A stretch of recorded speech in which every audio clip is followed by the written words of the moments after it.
पिछला लोकसभा चुनाव जब हुआ तो कुछ लोगों ने भय और भ्रम फैलाने का काम किया और ये वो लोग हैं जो संविधान को भी तार-तार करते थे, संविधान निर्माता को भी हराने का काम किया और आरक्षण का विरोध भी ये इनके पूर्वज पंडित नेहरू से लेकर इंदिरा जी, राजीव जी और राहुल गांधी जी तक करते रहे। और संविधान निर्माता डॉक्टर भीमराव अंबेडकर को संविधान समिति का ही हिस्सा ना बने, इसकी पुरजोर कोशिश पंडित जवाहरलाल नेहरू ने उस समय की।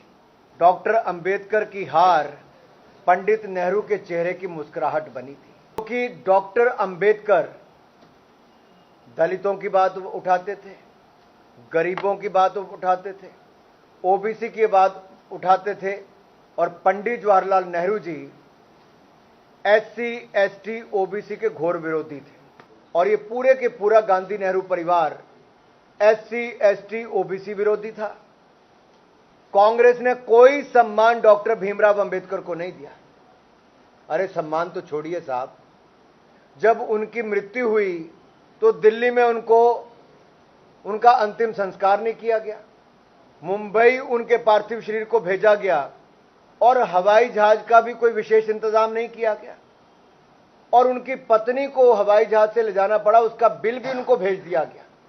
आप सोचिए, कांग्रेस ने चुनाव तो हरवाया, मंत्रिमंडल से हराया, अपमानित कराया, कार्टून बनाया और मरने के बाद भी उनका अंतिम संस्कार भी नहीं होने दिया। तीसरा जो 1976 में 42nd अमेंडमेंट है, 42वां संशोधन है, उसमें भी कार्यपालिका की शक्तियों में उनको केंद्रीकरण करने की बात हो, न्याय समीक्षा को कमजोर करने का काम हो तथा यह घोषित करना कि संवैधानिक संशोधनों को न्यायालय में चुनौती नहीं दी जा सकती, ये इमरजेंसी के कालखंड में किसी और ने नहीं, राहुल गांधी की दादी इंदिरा गांधी ने करके दिया था। जय जगन्नाथ। सम्मानित मंच उपस्थित सभी आदर के योग्य मेरे मीडिया के मित्रों, आज मेरा सौभाग्य है कि मैं भगवान जगन्नाथ की इस भूमि पर आप सबके सामने एक प्रेस वार्ता में आप सबको संबोधित करने आया हूं। सबसे पहले तो उड़ीसा की जनता का आभार प्रकट करता हूं, जिसने पूर्ण बहुमत की भारतीय जनता पार्टी की सरकार बनाई है। आज जो विषय मैं आप सबके बीच में लेकर आया हूं वो बहुत महत्वपूर्ण है। संविधान निर्माता और आरक्षण, इन 3-4 मुद्दों के ऊपर मैं आप सबके बीच में बात रखूंगा, क्योंकि पिछला लोकसभा चुनाव जब हुआ तो कुछ लोगों ने भय और भ्रम फैलाने का काम किया और ये वो लोग हैं जो संविधान को भी तार-तार करते थे, संविधान निर्माता को भी हराने का काम किया और आरक्षण का विरोध भी ये इनके पूर्वज पंडित नेहरू से लेकर इंदिरा जी, राजीव जी और राहुल गांधी जी तक करते रहे। और मैं थोड़ा विस्तार में इसको इसलिए बताना चाहूंगा, आज हम जो संविधान गौरव अभियान चला रहे हैं उस कड़ी में मैं आप सबके सामने आया हूं। संविधान निर्माता कौन थे? डॉक्टर भीमराव अंबेडकर। और संविधान निर्माता डॉक्टर भीमराव अंबेडकर को संविधान समिति का ही हिस्सा ना बने, इसकी पुरजोर कोशिश पंडित जवाहरलाल नेहरू ने उस समय की और उनको हराया भी। वो बंगाल से चुनकर आए और उसके बाद जब उनको दूसरी बार जब उपचुनाव में भी जाना पड़ा तो हिंदू महासभा के नेता एम जयकर ने पुणे सीट खाली की, जहां से वो चुनकर आए। मैं आपको कहना यह चाहता हूं, आखिरकार नेहरू जी अंबेडकर के विरोधी क्यों थे? आखिरकार पंडित नेहरू जी ने लेडी माउंटबेटन को पत्र लिखकर अपनी खुशी क्यों व्यक्त की थी कि अब डॉक्टर अंबेडकर उनकी कैबिनेट का हिस्सा नहीं होंगे? वो चुनाव हार गए। आप सोचिए, डॉक्टर अंबेडकर की हार पंडित नेहरू के चेहरे की मुस्कुराहट बनी थी और ये अंबेडकर विरोधी हैं। अगली बात मैं आपके सामने करना चाहता हूं, जब लोकसभा के चुनाव हुए तब भी कांग्रेस और कम्युनिस्ट पार्टी दोनों ने मिलकर 1952 में भी और 1954 में भी डॉक्टर अंबेडकर के खिलाफ प्रचार प्रसार किया, उनको चुनाव हरवाए। ये सारा प्रयास कांग्रेस ने किया, क्योंकि डॉक्टर अंबेडकर दलितों की बात उठाते थे, गरीबों की बात उठाते थे, ओबीसी की बात उठाते थे, और Pandit Jawaharlal Nehru ji SC ST OBC के घोर विरोधी थे। और मैं बड़ी गंभीरता से इस बात को कह रहा हूं, क्योंकि पंडित जवाहरलाल नेहरू ने हिंदुस्तान के मुख्यमंत्रियों को चिट्ठी लिखकर कहा था कि अगर एससी एसटी समाज के लोग आरक्षण के माध्यम से ऊपर आ गए तो क्वालिटी नहीं मिलेगी। आप सोचिए, हमेशा ही हीन भावना उनके अंदर भरी हुई थी। अंबेडकर जी ने तो 1951 में नेहरू जी के मंत्रिमंडल से इस्तीफा भी दे दिया था, और उसके पीछे 5 कारण उन्होंने बताए थे कि नेहरू जी दलित मुद्दों पर उनकी अपेक्षा कर रहे हैं और नेहरू जी का ध्यान केवल मुसलमानों पर केंद्रित है। एक तो ये भी, दूसरा आर्थिक नीतियों और संस्थानों के जो दरकिनार करने का प्रयास किया जा रहा है, और ये भी किसको किया? डॉक्टर अंबेडकर को पंडित नेहरू ने किया। तीसरा है कश्मीर मुद्दे पर धारा 370-35A के बिल्कुल खिलाफ थे, विशेष राज्य दर्जा देने के बिल्कुल खिलाफ थे डॉक्टर भीमराव अंबेडकर जी, लेकिन पंडित नेहरू ने वो भी किया। और यही नहीं, पंडित नेहरू जी की विदेश नीति की उन्होंने आलोचना की, और हिंदू कोड बिल उसको पारित करने में कोई प्रतिबद्धता जो नेहरू जी ने नहीं दिखाई, उसका भी वो विरोध करते रहे। और आखिरी जो मैं कह रहा हूं, ओबीसी कमीशन ये लाना चाहते थे कौन?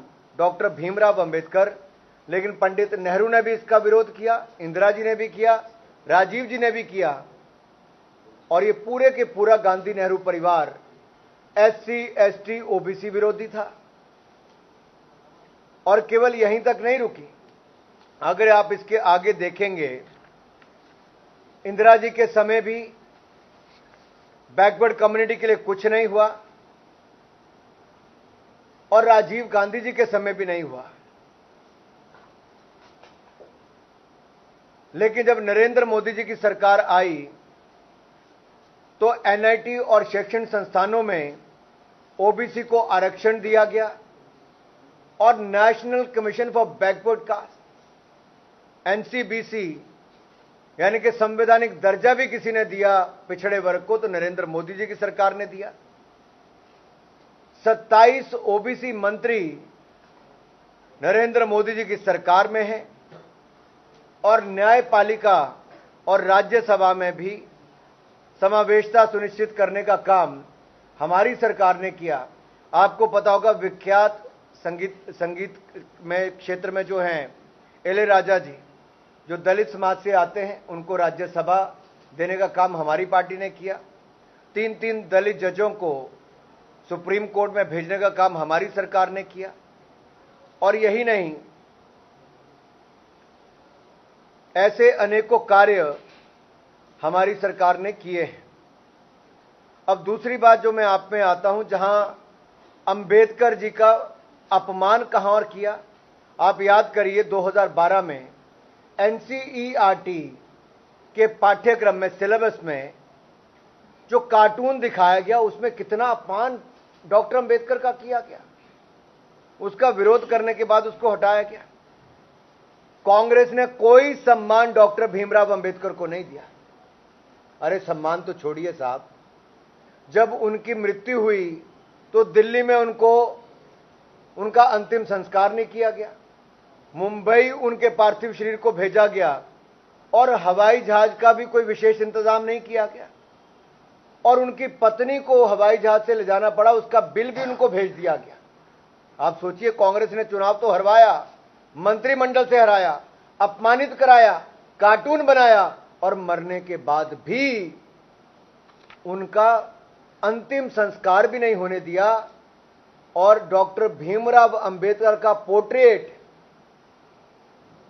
अगर हमारे सेंट्रल हॉल में लगना था, संविधान कक्ष में, वहां पर भी नहीं लगने दिया। प्रतिमा तो दूर की बात है। और जब भारत रत्न देने की बात आई तो पंडित नेहरू जी ने खुद को भारत रत्न ले लिया, इंदिरा जी ने खुद को भारत रत्न ले लिया, कांग्रेस पार्टी ने अपनी सरकार आने पर राजीव गांधी जी को भारत रत्न दे दिया, लेकिन डॉक्टर बी.आर. अंबेडकर को भारत रत्न कांग्रेस ने नहीं दिया। भाजपा के समर्थन से जब वीपी सिंह जी की सरकार बनी, हमने कहा, तब जाकर डॉक्टर भीमराव अंबेडकर को भारत रत्न मिला। और जब नरेंद्र मोदी जी की सरकार आई, तब पंच तीर्थ बनाने का काम मऊ से लेकर मुंबई तक भारतीय जनता पार्टी की सरकार ने किया। उनकी जन्मस्थली से उनके अंतिम स्थान तक किया। मऊ हो, नागपुर हो, मुंबई हो, लंदन हो या दिल्ली हो, पांचों स्थानों पर हमने किया। 26 नवंबर को संविधान दिवस, ये भारतीय जनता पार्टी की नरेंद्र मोदी की सरकार ने करने का किया। अब भी संविधान दिवस मनाना और संविधान पे चर्चा कराना, ये नरेंद्र मोदी की सरकार ने किया। ये जो लाल किताब लेके राहुल गांधी घुमाते हैं ना, इन्होंने कभी पढ़ी भी नहीं है वो, क्योंकि वो जो संविधान की प्रतिमा दिखाते, मैंने पूछा था पन्ने कितने हैं, उनको पता ही नहीं था।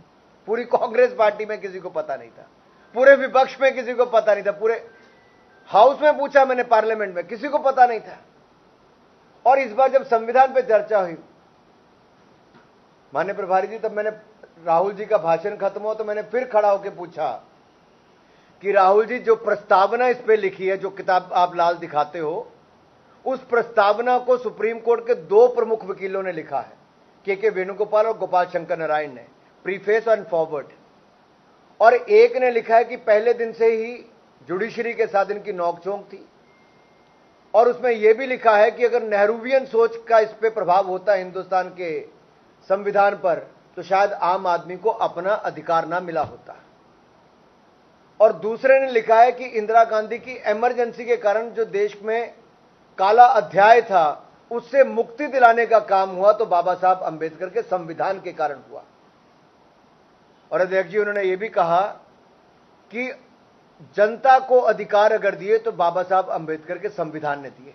राहुल गांधी ने कभी उसको खोल के पढ़ा ही नहीं, और जब मैंने कहा तब पूरी कांग्रेस पार्टी उसको खोल के पढ़ने लगी। अब मैं आपको इसका और बताता हूं। ये हिंदू कोड बिल में आगे लाने में विफल रहे, आरक्षण का विरोध ये लोग करते रहे, कांग्रेस के लोग, विभाजनकारी नीतियां इनकी थी, ये सब मैंने आपके सामने बताया। मोदी जी ने तो इंदू मिल 400 करोड़ रुपए से ज्यादा देवेंद्र फडणवीस की सरकार ने खरीदकर मुंबई में बना रहे हैं। लंदन का मकान खरीदा, वहां पर हम उनका स्मारक बना रहे हैं। ऐसे दिल्ली में अंबेडकर इंटरनेशनल सेंटर कॉन्फ्रेंस के लिए हमने वो बना कर दिया, 15 जनपद पे हमने वहां पर।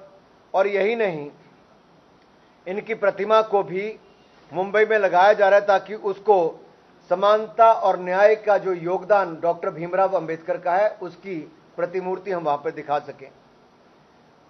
अब आप देखिए, जो डॉक्टर भीमराव अंबेडकर जी कहते थे, अपने संविधान भी उन्होंने कहा, वो नरेंद्र मोदी की सरकार ने आकर किया। हाशिए पर पड़े हुए समुदायों को हमारी सरकार ने सिटीजनशिप अमेंडमेंट एक्ट, नागरिकता संशोधन अधिनियम, ये लाने का काम किया। जो हमारे जितने भी अल्पसंख्यक हैं, अल्पसंख्यक कौन, जो पाकिस्तान, अफगानिस्तान, बांग्लादेश में जो माइनॉरिटीज हैं, वहां हिंदू माइनॉरिटी है, क्रिश्चियन माइनॉरिटी है, पारसी माइनॉरिटी है, सिख माइनॉरिटी है, उनको अगर उन देशों में प्रताड़ित किया जाता है, हमारे यहां नागरिकता देने का काम मोदी सरकार ने किया है और हमने यहां पर दे दी है। दूसरा, नारी शक्ति बंधन बिल, महिलाओं को विधानसभा से लेकर लोकसभा तक ये हमने करने का काम किया, मोदी सरकार ने किया। अनुच्छेद 370 आर्टिकल 370 उसको खत्म करने का काम हमने किया है। ये सब बाबा साहब अंबेडकर चाहते थे। और यही नहीं, अनुसूचित जाति पिछड़ा वर्ग, जहां इनको बचाने का हमने काम किया, वहीं इकोनॉमिकली वीकर सेक्शन जो ईडब्ल्यूएस जो है, उनको भी 10% आरक्षण शिक्षा से लेकर नौकरियों तक, ये भी भारतीय जनता पार्टी ने किया है। अब जो आता है कि संविधान को तार तार किसने किया, आप देखिए 1950 में अगर हम गणतंत्र बने, if India has become Republic in 1950, In 1951, Pandit Nehru, his government, brought some changes in the constitution. और वो किसी और से जुड़ी हुई नहीं, वो आप मीडिया वालों से जुड़ी हुई है। अभिव्यक्ति की आजादी को खत्म करने का काम, पहले दिन से कुचलने का काम कांग्रेस पार्टी और पंडित नेहरू ने किया। ऑर्गेनाइजर में छपे एक लेख के खिलाफ कि उनकी सरकार की आलोचना ना हो, उसको दबाने का काम किया, लेकिन सुप्रीम कोर्ट आपके पक्ष में आकर खड़ा हुआ। यही नहीं, 24वां और 25वां संशोधन जो अमेंडमेंट 1971 में लेकर आए, मौलिक अधिकारों में कटौती करने का काम, इसको भी केशवानंद भारती ने वर्सेस केरल राज्य इसको लिया और इसके दूसरे भाग को निरस्त करने का काम यह भी सुप्रीम कोर्ट ने किया। और उसमें कहा था कि संसद को संविधान के मूल ढांचे में बदलाव नहीं कर सकती, ये सुप्रीम कोर्ट ने कहा। और तीसरा जो 1976 में 42nd अमेंडमेंट है, 42वां संशोधन है, उसमें भी कार्यपालिका की शक्तियों में उनको केंद्रीकरण करने की बात हो, न्यायिक समीक्षा को कमजोर करने का काम हो, तथा यह घोषित करना कि संवैधानिक संशोधनों को न्यायालय में चुनौती नहीं दी जा सकती। ये इमरजेंसी के कालखंड में किसी और ने नहीं, राहुल गांधी की दादी इंदिरा गांधी ने करके दिया था। और सुप्रीम कोर्ट ने इन संशोधन के कुछ प्रावधानों को अनकॉन्स्टिट्यूशनल, असंवैधानिक करार किया और न्यायिक समीक्षा तथा मूल संरचना जो है उस सिद्धांत को सुदृढ़ किया। तो बार बार कांग्रेस ने जो करने का काम किया, उस पर सुप्रीम कोर्ट का तमाचा उनके मुंह पे लगा। 39वां संशोधन अनैतिक रूप से पारित किया तो 1975 में किया। एक तरह से कहें कि संविधान की आत्मा को ही मारने का काम ये श्रीमती इंदिरा गांधी ने किया था, जो राहुल गांधी जी की दादी हैं। और यही नहीं, आप देखिए 7 अगस्त को 39वां संशोधन ये लोकसभा में बिना किसी बहस के पारित कर दिया और उसके बाद राज्यसभा में शीघ्र इसको अनुमति प्रदान कर दी गई, वहां स्वीकृति मिल गई। और संवैधानिक आवश्यकताओं को पूरा करने के लिए 9 तारीख शनिवार के दिन कांग्रेस शासित राज्यों में विधानसभाओं का विशेष सत्र बुलाया गया, स्पेशल सेशन बुलाया, वहां पे पास करवा दिया।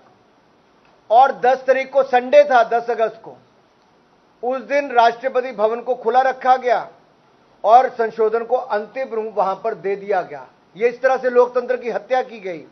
और 11 अगस्त तक इंदिरा गांधी के इलेक्शन को जो चुनौती देने वाली याचिका है उसको खारिज करने का पूरा अमली जामा पहना दिया गया। ये कांग्रेस है जो संविधान को तार तार करती थी।